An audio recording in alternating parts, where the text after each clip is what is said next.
Okay, Bismillah ar-Rahman ar-Rahim. Thank you again so much for an incredible surah. Does anyone here have any questions to start us off? I have a question. Okay, come on. Henry. Bring Henry. Henry also has a question. Oh, Henry has the perpetual question. Where's my chicken? It's really one question.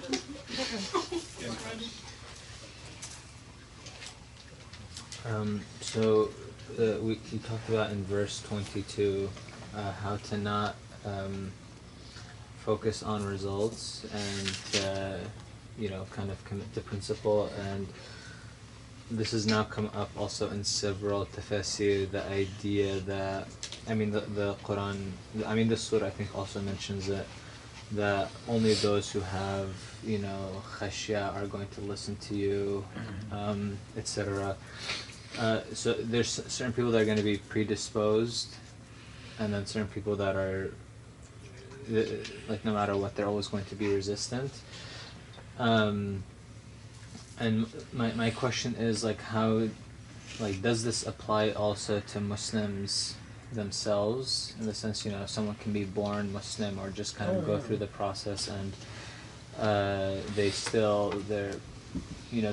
they're not receptive to messages. And then also related to this is the idea that God expects that it's always going to be a minority of people who are going to kind of be receptive like this, and then also at the same time so many people speak about the idea of the jama'ah and holding onto the jama'ah, etc., that the truth will always reside with the jama'ah. Yeah. So my question then is, how is jama'ah understood in light of these verses? Because we know, for example, Ibn Taymiyyah said, the jama'ah could be with just one person. A single person, yeah. So, what is the meaning of, this? Yeah, of course, that's really... Yeah, the question is that often the Quran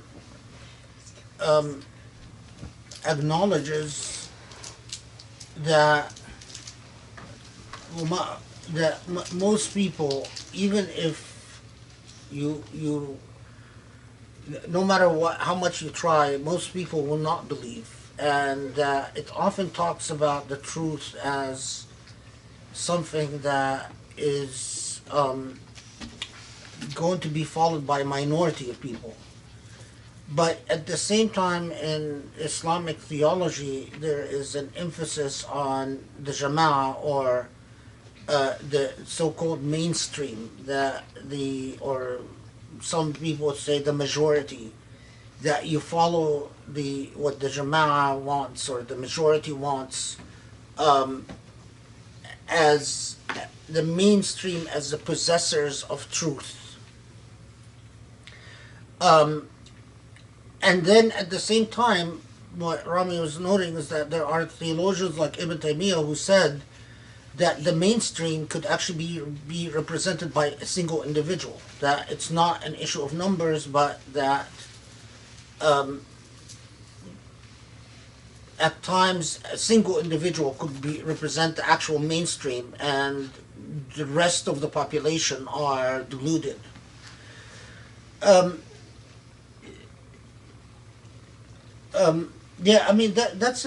It's a very big topic, but how to summarize it? The concept of jama'ah was always contested and always debated in the Islamic tradition. The whole idea of Ahl Sunnah wal Jama'ah as the mainstream presenting the truth, and often the assertion of Ahl Sunnah wal Jama'ah was made in response to what were seen as deviant groups like Shia or Khawarij or the Ismailis. So there is the theological slash political assertion of the claim of Ahl Sunnah wal Jama'ah. And there's the ijma' in law, which is completely different because it's a completely technical function, and and a lot of times people confuse the two because ijma' in law is an instrumentality of law, while in theology, especially theology in different historical periods, it is often claimed as an ideological tool and as a political tool. But the Quranic perspective, it is fair to say that the Quran always is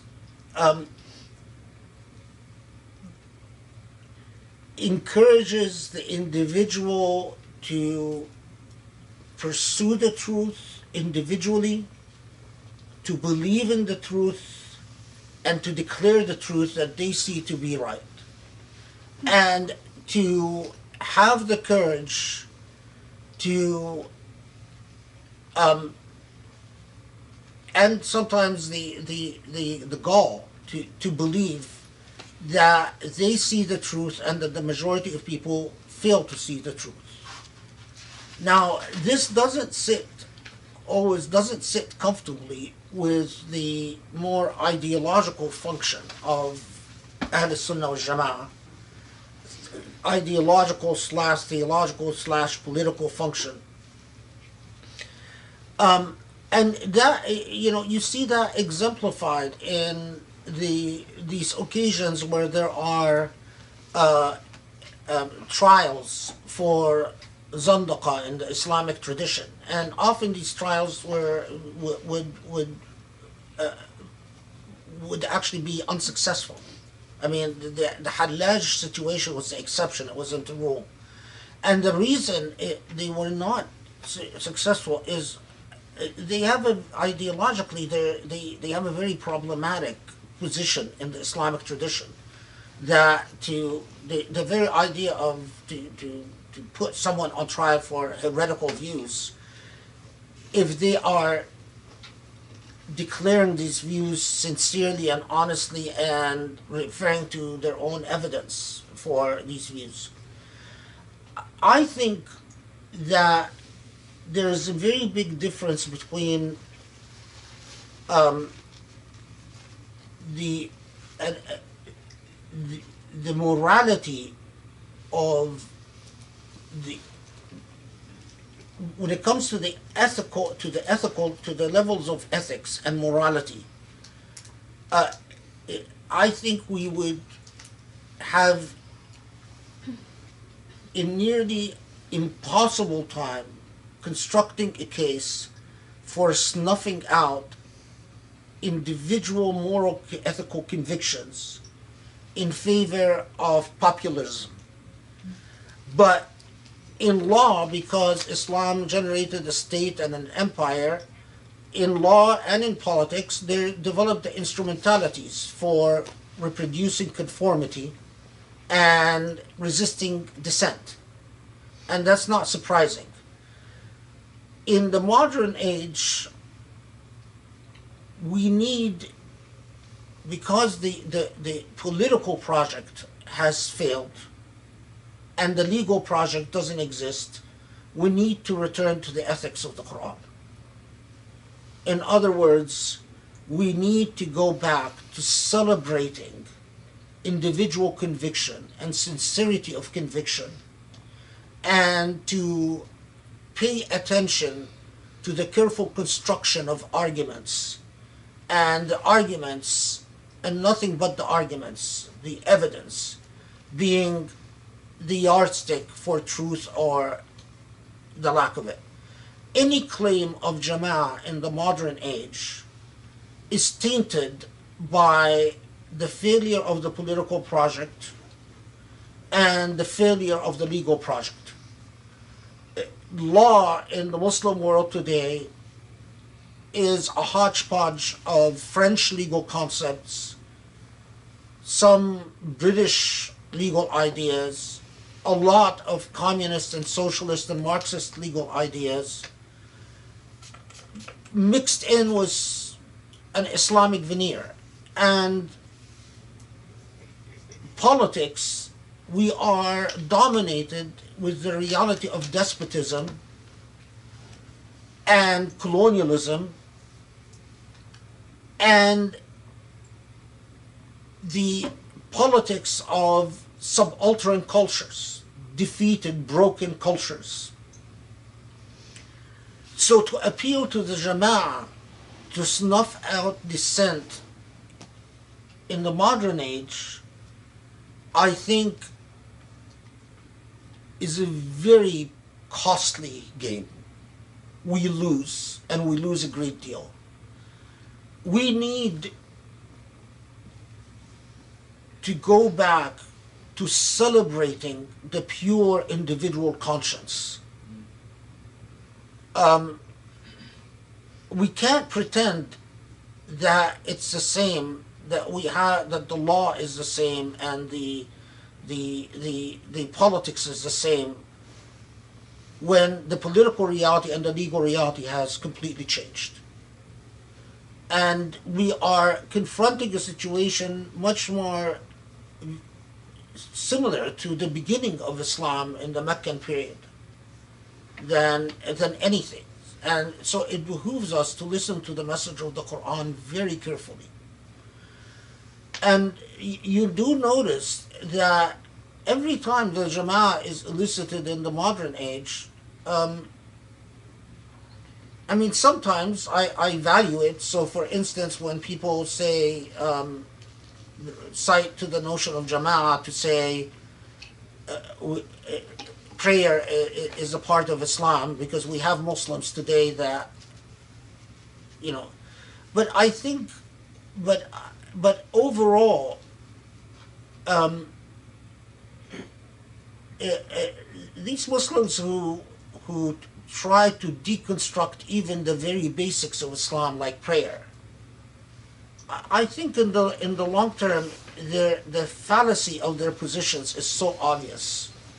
So, you know, for all the individuality of Shahrur, for instance, and what he said about extramarital sex and all of that, I think in a matter of just a few years, he's going to be completely forgotten. Nothing is going to remain of Shahrur, because he was an artificial phenomena sustained by artificial money for artificial political purposes. But we miss out a great deal when we teach people that their individual conscience is not as important as they should be in modern Islam. We don't have a legal system anymore, a real legal system. We don't have political autonomy anymore. We don't have a khilafah or a polity anymore. All we have is our Quran. And we better hold on to that with everything we've got. Because without it, we don't have Islam anymore.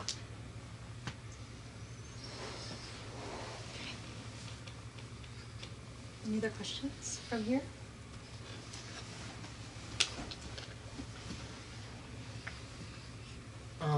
In the beginning, in the first meeting that you had with us before in halakas, once we got here, you talked about what was lost in transitioning Islamic education to the modern Western form of academia was this emphasis on self-development and spiritual development and self-purification. And that was one of the goals of this project. Right. And so today, when you're talking about the alim's responsibility is in understanding the gradations of this current era, I think that I understand that that includes understanding modern, whatever the understanding scientific advancements, understanding geopolitical realities, understanding epistemology and those things. But does that also include this aspect of, in other words, are the gradations and the grays of life also the impurity that might exist in someone's soul, because it tends to make the reality of what is good or bad foggy? Yeah, I mean, Paraphrase. Can you paraphrase that? Okay, to paraphrase that, when we started these halakas, I met with everyone and I told them, we talked about the purposes of this journey, and among the things we talked about is that that as we will see in the journey with the Quran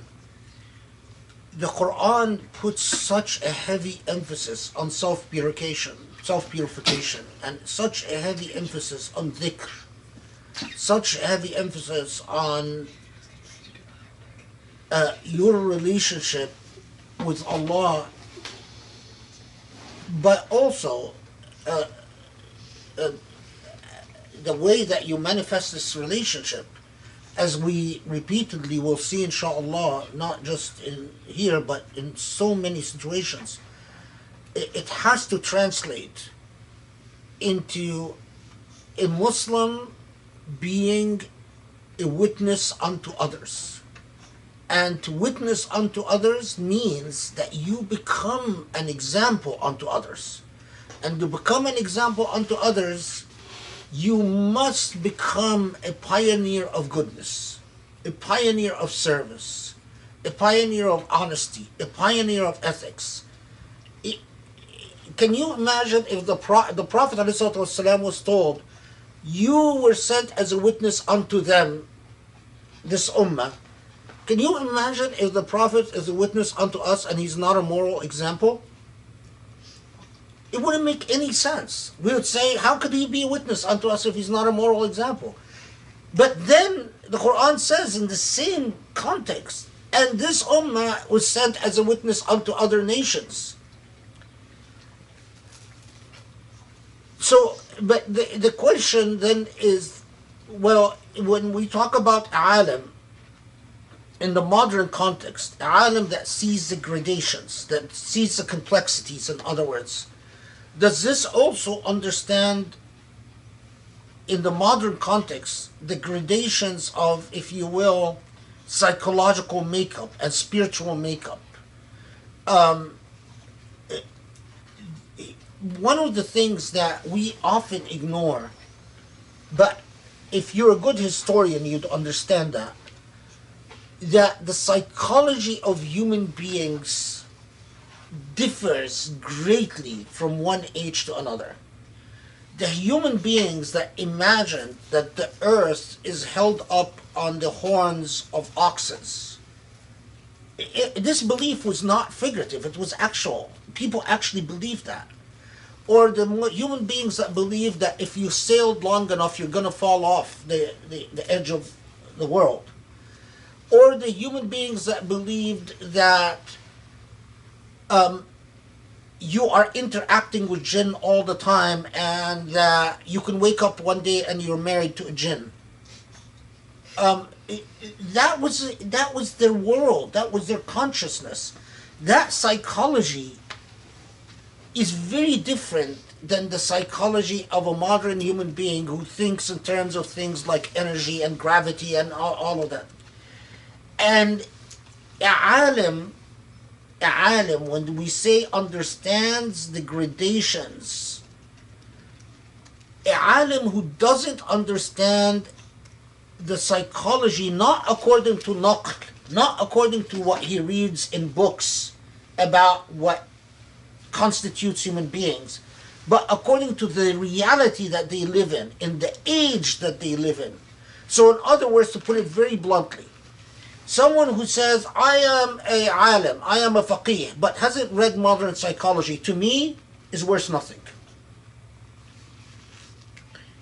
Yes, a modern alim has to study modern psychology. They have to study modern philosophy. They must understand the challenges that confront the modern human being, not the world as it is represented to them in books that were written hundreds of years ago. That puts a great burden on an alim, but that's precisely why an alim was described as inheritors of the prophets. If you are not an alim, what you owe an alim is what you would owe, the type of reverence and respect that you would owe to a prophet. It's very blunt. It's a huge thing. If you malign an alim, that's a huge sin. If you slander an alim, that's a huge sin. If you insult an alim, that's a huge sin. If you... There are... An ummah that doesn't respect its ulama is lost. But, and that's a very big but, it has to be a real alim. And to be a real alim, in this day and age, you have to master so much. That's why you don't achieve it over a year or 2 or 3 or 4 or 5 or 10 or 20. That's why an alim has to be an example of piety, an example of faith, an example of knowledge, an example of love of knowledge, and a constant learning machine that never stops learning. That must be an example. When we lowered the standards for what counts as alim, we also deprecated the standards for how you treat an alim.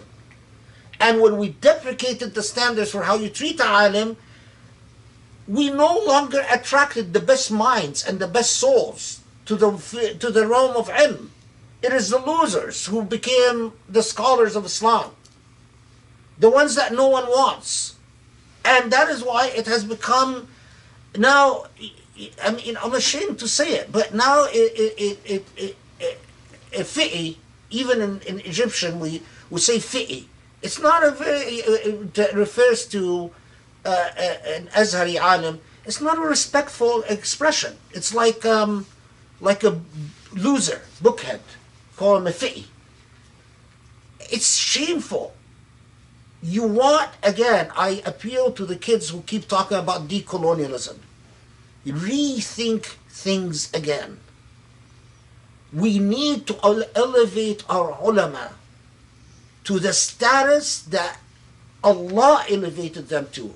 But we need to demand that our ulama be true ulama. And we need to demand that the best of our minds be the ones who specialize in learning the affairs of our religion. But you can't attract the best of the minds if those who are attracted to the field, we ask them to live from one sacrifice to another, and they don't have any support. I mean, there's a reason when we funded our awqaf, and our awqaf funded our ulama, we started attracting the most gifted intellects like Ibn Rushd, like Al-Ghazali, like Ibn Taymiyyah, like these were the best intellects, and they came and specialized in knowledge.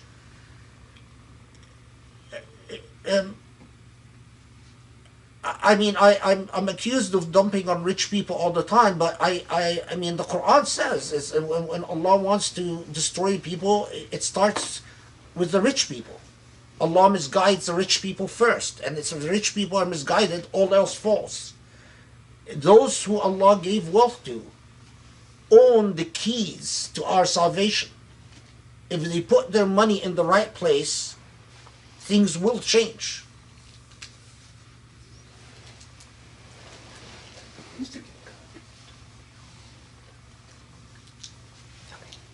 One more question. Anybody else in this room? Okay. Go on in.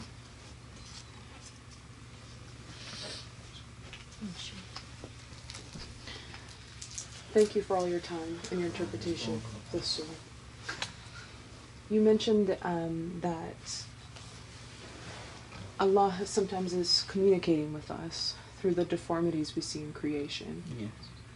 I wanted to see if you could expand on that a little bit more and tell us what are we meant to glean from that communication. Well, this is one part of this is do you know I had an uncle, may Allah bless his soul, who suffered from Down syndrome, and the thing that stayed with me is that in the part where we grew up, which was still influenced by Islamic values, everyone in the neighborhood treated my uncle as a blessing. So they would often say that if you're kind to a person with Down syndrome, then Allah blesses you. So people in the neighborhood would actually compete with one another. They used to call him Sheikh Mahmoud, although, and Sheikh Mahmoud came, went. And the amount of kindness that the neighborhood showed him was remarkable. Unfortunately, my uncle Mahmoud suffered some unkindness in his life. But the unkindness he suffered from his life was from relatives who were westernized. In other words, were educated according to Western standards, held Western jobs, made Western money. And that had brought to life a lot of what I read. That when the fuqaha or the ulama spoke about that if someone is born with any type of deficiency, that person is a test to the entire neighborhood and entire clan and the entire city. That if you, so we didn't have insane asylums until colonialism. The idea of building asylums to put insane people was just, and it was rather people who had mental problems were taken care of by families. And it was affirmed that if you wanted Allah to answer your prayers, you go be kind to someone who's meaning. That's all from that background of ethics. So that's one level that Allah is communicating to us, is that every time someone is disadvantaged like that, it is a test to the entire ummah. And unfortunately, it's being lost because I've seen how insane asylums are in Cairo, and they're horrible. I mean, Western medicine, what it has brought in these horrid places is horrible. And some of the people that are there are people who have Down syndrome. I mean, it's just unbelievable. But then the other aspect that remarkably you would read, I think, just passages that were well ahead of their time when they say something like they had experienced some births where camel would be born with two heads or something like that, of course, and would die, or an extra limb. And then what was the first thing they would say? They would say, you must, in Europe, it was always assumed that that's demonic. But it's interestingly, in the Islamic civilization, it would say, you must examine if the waters are poisoned, or if there is poisonous rain falling, which translated to our modern age is environmental contamination. But of course, when we became civilizationally backwards, we started thinking of demons as the source of deformities. So that crept in later centuries. So every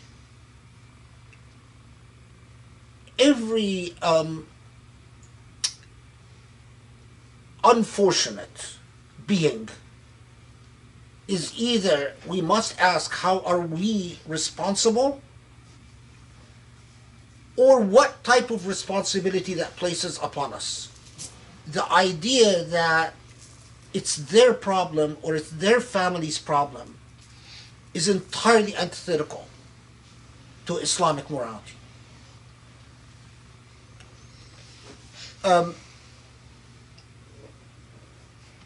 Even like, do you know, we used to call like people who had a mental handicap or something, we'd say Mus'ad or Mubarak, blessed. And and it was remarkable that to even when I was young, it was like that if you wanted Allah to answer your prayers, you go and you find someone like that and you ask them to pray for you, and you do it's a beautiful ethic, but that's what came from the Islamic tradition.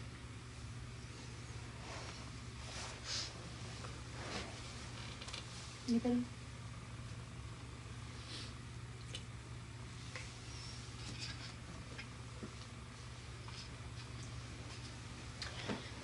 Okay. I'm still new in my spiritual journey, so your earlier statements today about the meaning of life shook me. Adding to this notion of life being a test filled with distractions and delusions we must safeguard against, what then is the meaning to having children? Are children distractions? If you have one child, what then would be the meaning of having more? Presuming you desire more than one, is it your ego urging you, or Shaitan seeking to delude you into believing in the importance of this life? Yes, the life on this earth is a test, but it must be a test led according to the Sunnah of the Prophet ﷺ. And the Sunnah of the Prophet was that he married and had children, and the reason for that is that it is part of our responsibility to bring children to this world and to raise them to be good Muslims. And the blessing in bringing a child to this world and raising them to be a good Muslim far exceeds the blessings of so many prayers. And I mean, a child that learns to pray for you, like every rak'ah I pray, I do a dua for my mother and father. Now imagine how many prayers I've done in my life, or how many rak'ahs in every prayer, and every rak'ah, I don't know for how long, very long, I do a dua for my mother and father. And everything that I do that earns hasanat, the principles and values that my mother and father instilled in me, a portion of these hasanat go to them, other than the dua, because they have a hand in every good that I do, and they don't have a hand in any evil I've done. By being the parents that they were, and the way that they've raised me, they made an investment. And that's the Islamic outlook. Yes, you bring children to this world, but you don't bring children just like that. I mean, it is not about an ego trip, and it's not about they're cute and you take care of them when they're cute and then you ignore them when they're older. or it's not about, oh, you're 18 years old now, off you're on your own. The bond between a parent and a child is a sacred bond, and it's a responsibility that you carry till the day you leave this world, or when you are no longer able to care for them and they take care of you. But then there's rules for that as well. And that's part of what it means when you are anchored in an Islamic ethics. You have the comfort of knowing that there are principles of right and wrong, not simply a make do by each family on its own. So yes, children can be a distraction, but they can, more importantly, be a great blessing and your path to heaven, and a path to a level of closeness to Allah that is truly special.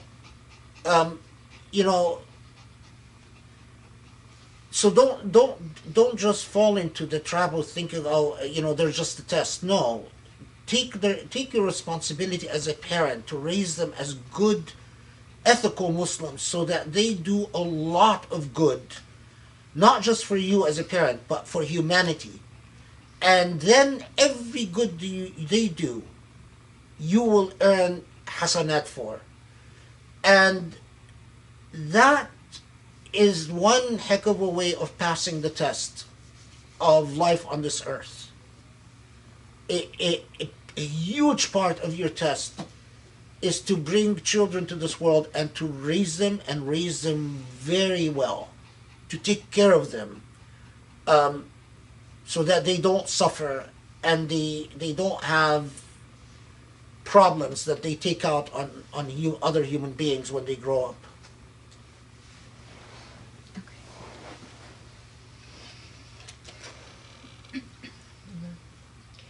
Does the image of extracting benefit from salty waters relate to the meaning of Fatir as extracting, quote, extracting or creating something from something else? Yes, that's a really good question, because that's actually something that so many of the commentators have noted. Fatir is I'm happy you asked this question, because I actually forgot to say this bit. Fatir is also alerting you to that the nature of divinity in this constant state of creation and action. It is not a state of apathy, and it's not a state of oblivion, and it's not a state of repose. The divine is literally Fatir's, constantly creating. Of course, if you watch some of the shows on like these astronomy documentaries, I always constantly think of Fatir, because I see things in these shows are constantly going through this, like, what fits the word Fatir. I mean, the way that Allah seems to create everything, but that it is a constant state of motion and action. And for Sheikh Ghazali, Allah yarhamu, this is the modern Ghazali who died in the 90s, used to say that a true Muslim is in a constant state of action, is a constant state of a Muslim who's lethargic, who doesn't create, doesn't think, doesn't invent, is a complete a complete what's the word that I'm looking for? Corruption, huh? Contradiction, paradox. Paradox, contradiction. A paradox of, so that it can't be, because the Allah understands us, to understand the nature of divinity itself as in a constant state of creation and a constant state of enlightenment. And enlightenment requires action and requires exertion. But the idea of the the even the way that the the um, the reference of the Quran to the ships um, uh, plowing through the seas, again it brings the image of Fatir to mind. So it's quite remarkable. Okay.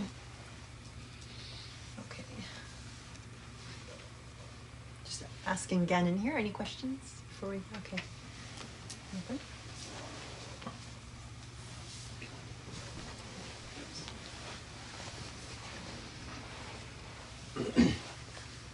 I don't really have a question. I just wanted to tell you, on behalf of all of us, and I'm sure everybody interactive online, just how incredibly appreciative we are of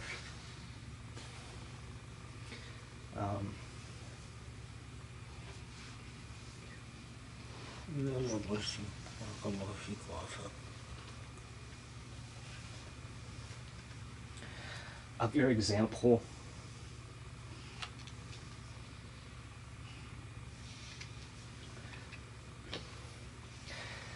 of your kindness and your generosity in resolve and perseverance despite any difficulty that comes in your way, and how abundantly beautiful and effortless you make it look. And that example is, inshallah, well taken for the rest of us. Alhamdulillah.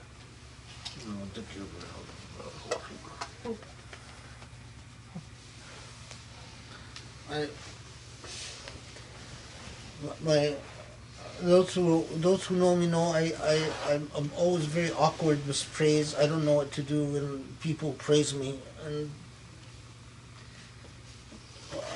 okay, but may Allah bless you, Shayan, and may Allah protect you. And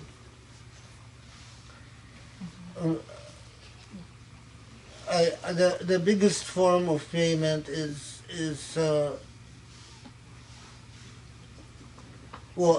pray for me, especially after I'm gone. You know, always ask Allah to forgive me and forgive my shortcomings and my faults. And but I you know, every people need you can't, you can tell people, sit and lecture them about knowledge, and but you have to exemplify something that can anchor people. And so, you know, whether you become that person or whether you support a person to become that person, but make it a goal in your life, because there are a lot of good people, but who never get a chance. I mean, I've seen very beautiful people being destroyed by oppression back home. Very beautiful people being destroyed by oppression. But even here in the US, I've seen people who were very, very promising, because of the lack of support, suffer unbelievable trials, and they crack under the burden, and it's unfair. Because with a little bit of support, they could have realized their potential. And they could have overcome the difficult times that, and it is our collective responsibility. I mean, it is our collective responsibility as Muslims And remember that this life is passing, and it passes very quickly. Before you know it, you are going to find yourself in approaching your 60s or past your 60s, and you're going to wonder where the heck did your life go. And then before you know it, you're going to be having discussions about, do you have a burial plot or not? And it's going to go very fast. So, make it count. No, Allah bless you. Inshallah, may you be with us for a very long time, inshallah. I know. That looked me. Okay, we'll tell the story. His mother, or he used to say that, make that dua for his mother. His mother got mad at him. So, okay. Last question that we have time for. You talked about day and night, salty and fresh water. If I understood correctly, you think we as an ummah are in night now. Do you see the potential for day, and if so, where and how do you think it can come from? Well, of course, I see the potential for day, because if you believe in Allah, you have to believe in the potential for day. That it is in Allah's hands. Allah can change the night to day in an instant. But rationally, I believe that where is the potential? The fact that I teach the Quran instead of spending time teaching law classes is my belief in the future. I believe in the power of the Quran. I truly believe in the transformative power of the Quran. I believe that it might be a blessing if we either run out of oil or someone invents something that then we don't need oil anymore because we didn't use that resource very well. I believe that if wealthy Muslims start investing in talent, scholarly talent especially, that people who are far more intelligent than I am will generate numerous ideas. I believe that if we dream of the Muslim Ummah, we continue dreaming of the Muslim Ummah, and I will say something that will scandalize some of you and strike some of you as radical, but and if we dream of being united by the symbol of Khilafah again, I don't believe in an imperial Khilafah. I believe in a symbolic Khilafah that provides more, the Khilafah whose main task, other than taking care of the holy sites, is to stand up for injustice and to defend oppressed Muslims around the world, to speak for oppressed Muslims. Not an imperial state, not an ISIS travesty, all the disgusting, but a symbol of Muslim unity, where all Muslims at least participate in the electing of representatives, like delegates, state delegates, who in turn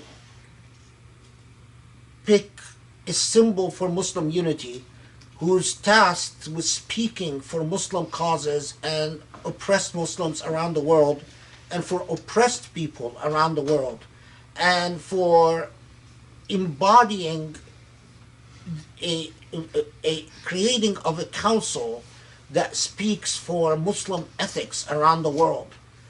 I think if that dream, Allahu Alam, when it might be achieved, if Allah wills, and if Allah thinks it's, I pray that it could be achieved if Allah wills. But that's to give up on a dream, to surrender to the state of loss that we are in is the real defeat.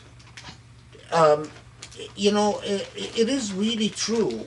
The first thing that oppressors do, tyrants do, is they want to kill your ability to dream. If you grew up in a dictatorship, you'd know that. The first thing they target is your ability to dream. As long as a people can aspire and dream, they're not defeated. And don't as Muslims, don't let Islamophobes or Islamophobia or the Wahhabis or whatever it is defeat you. Continue believing in Allah's transformative power and dream of the day, of the morning, of light, because it is in Allah's hands. And I truly believe when we do what Allah told us to do, Allah will help us. 200 years or 300 years or 400 years of darkness is nothing in Allah's time. It's nothing. So what? I mean, it's merely an interlude in the march of time for Muslims.